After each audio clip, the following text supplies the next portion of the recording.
Good afternoon, everybody. It's Lynn, the Leather Bag Lady. How are you all today? It is an absolutely beautiful Friday. It's been all over the place today. It was so cold in this place this morning. I almost wore a sweater. And then I went to pick up my clients and I would have sweated to death. So I don't know what's going on, but it's supposed to be about 30 degrees out there and it will cool down nicely tonight. So hopefully the weather is beautiful wherever you are. And guess what I found? Another organizer. They seem to be quite popular. I'm going to bring you down a little bit. So why is that? I don't know. People are appreciating the old school way of keeping in touch or keeping yourself organized, or I'm not sure. This is a really nice one. This is by Collins. So I tried to do a little research. Not sure how old the company is. Definitely this is a Y2K item. It has, let me get it the right way around. So inside it has some card slots, has an organizer pocket. There are quite a few inserts. It's got all the calendar, to-do, notes, all your directory, and a little business card slip on the back, and then your kind of divider. It has a pen slot, and it has a little slip pocket for a notepad. So what you would do is put the cardboard backing in the slip, and then the pages are in the front. So I'm going to see if you can see the branding. There's Collins. It's really nice. The leather is really nice and soft. It is absolutely blemish free. It's in brand new condition. A little divot there. What I've had some success with this kind of thing in the past is to steam it. Just hold it for a second or 5 over the steam coming out of the kettle or something, and it seems to pop it right back out. So something's been placed on this a little heavy, and it'll pop out in time. And it's got very smooth zipper action. And there is today's listing. I didn't realize I had so many of these organizers, and I was thinking about it earlier today. Why am I not picking this stuff up anymore? Well, first of all, because I'm not really thrifting. I have so much stock, as you know, and I did have one of my regular subscribers ask to see my stock room. So I will organize it enough so that it makes sense to a viewer. It makes great sense to me, but it's a bit all over the place. But I will do that, and I will let you see what the storage room looks like in here, and maybe I'll even take you to my storage locker outside of the house, which is, there is no loose bags in that storage locker. It's just all lawn bags, but it's quite a sight, that's for sure. So maybe I will do that. Cynthia asked me to do that a couple of weeks ago. So it's been a crazy busy month, September. So I will get to that because I think it would be fun. So that's today's listing. It's there, and check it out in my Etsy shop. So Friday. Friday's always a great day, right? Especially if you're off for the weekend. So I had my clients today. It was a beautiful day. Both my clients came out today, which was nice. We went to the pub, and they had a beer, and we just kind of went to our usual spots that we like to go to. Had a little FaceTime with my mom, got our flight information to pick them up on Sunday. Just hope there's no delays or anything of that nature. But go Peach Kings, go! We're going to be at Angus's hockey first season game, or first game of the season, tonight at 7:30. So I'm really looking forward to that. And hopefully there will be some sweatshirts that are of a bigger size than just small and medium. And even the large look tiny. So I like things way, way bigger than they should be. And I know people say that you shouldn't wear things that are bigger, but I am very lucky in that I have quite slim muscular legs. Well, at the moment I do anyway. And I feel like I can get away with wearing a bigger top to hide these things, and more importantly my tummy. Like I just have, I don't know. I mean, Pius tells me all the time, you're not a heavy girl. And I'm like, well, you know what? I grew up in the 80s. I was in the freaking Claudia Schiffer, Monica Schneider, and all these supermodels. We were not encouraged to be thick girls. Not like today. Oh my goodness me. There is so much love for thick girls today. But back then, hell no.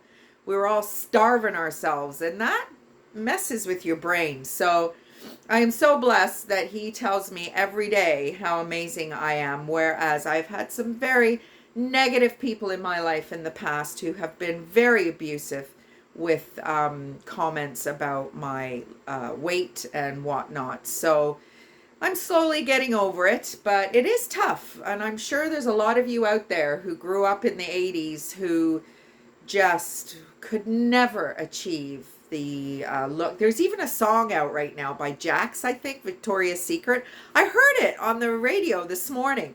So it appears it's still happening. But I see some young ladies today, and they should not be wearing the clothing that they're wearing. My opinion, of course. But part of me wants to shake their hand because their confidence obviously is such that they can walk out of the house wearing some of these outfits that are just so not suiting them. But on the other hand, I'm like, you know what, girlfriend, there's so much out there that you can wear that can make you look and feel like $1,000,000 without your belly hanging out, or, you know, leggings on body types that just don't work, you know. And anyway, again, all my opinion, but I feel that I have some right to that opinion because I've always been a heavy girl. And I'm probably close to being, well, no, there was one other time in my life where I was really, really strong and fit and muscular and all, but I didn't appreciate it. I always thought I needed to be skinnier or thinner or whatever. And at this moment in time, like I said, I've got 5 to 8 pounds to lose.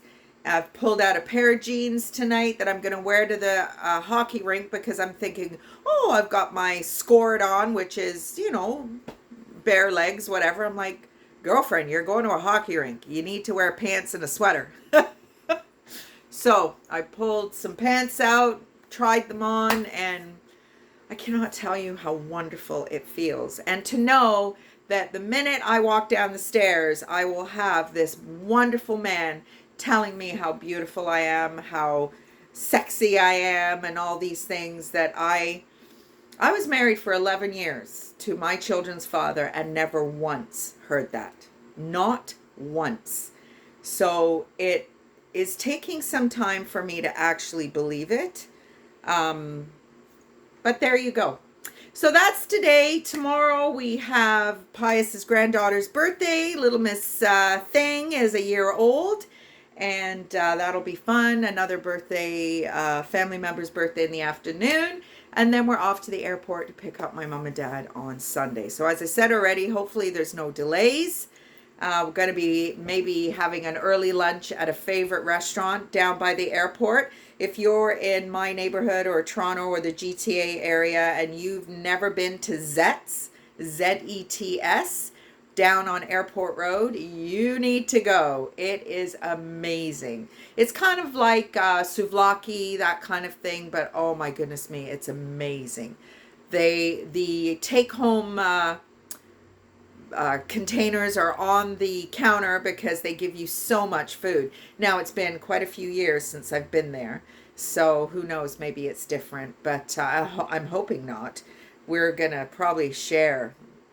Well, maybe not. Pius will probably want his own, but if I have my own, I'll be bringing most of it home because the food is insane. So that's my weekend. Hopefully you're gonna have a great weekend as well. The weather, it's supposed to rain. But not tomorrow. Sunday, I think it's supposed to rain. Anyway, I have a history piece for you. Juicy Couture. So Juicy Couture was a Paris Hilton, Nicole Richie-esque Y2K kind of offering. American company based in LA, founded by Pamela Skaist Levy and Gila Nash Taylor in 1997. So there you go. Very Y2K. Now, what I didn't know was that Liz Claiborne bought it for $53.1 million in 2003. Since then, the brand has declined. The brand has again been sold, so hopefully there will be a new vision to hold on to for your juicy vintage, or just buy some from me. Juicy, the quality is excellent. I have a copper metallic leather juicy bag. Actually, you know what? Let me see if I can find it quickly. Excuse my shorts. They're shorts, but oh, here it is. So this is not a vintage piece, but it is a leather juicy, and I just had this at my show the other day. Look at this beautiful tassel. But isn't it gorgeous? It's this copper color. Little slip pocket for your phone, which is just kind of, again, a telltale sign that it's not a vintage piece. But they have been trying to make a comeback. They really have. And again, as I shared with you some time ago, the authentic Juicy will have the little white tag inside. You can see it, the little white. That is what I've been told is necessary for an authentic bag. But it's just so cool. Actually, I'm surprised I haven't used this one. Maybe I will. But that's just an example of what's going on with Juicy today. And you know how I feel about a tassel. And this is like a two-tiered tassel. It's fabulous. So just a little bit of Juicy to back up our history piece today. They've been trying to make a comeback. Maybe they will, maybe they won't. But Liz Claiborne is an amazing company. Obviously, she is no longer with us. Her company, she was, okay, let me get this right. She was a Fortune 500. She was the first female Fortune 500 company in the 80s, I believe. I've got that written somewhere. But just savvy businesswoman. And her umbrella of companies stretches really quite wide. Not sure what it's doing today, but back in the day, she was a going concern, or her stable of companies was anyway. So have a great weekend, everybody. I certainly will. I always do. And I will talk to you on Monday. Bye, everybody.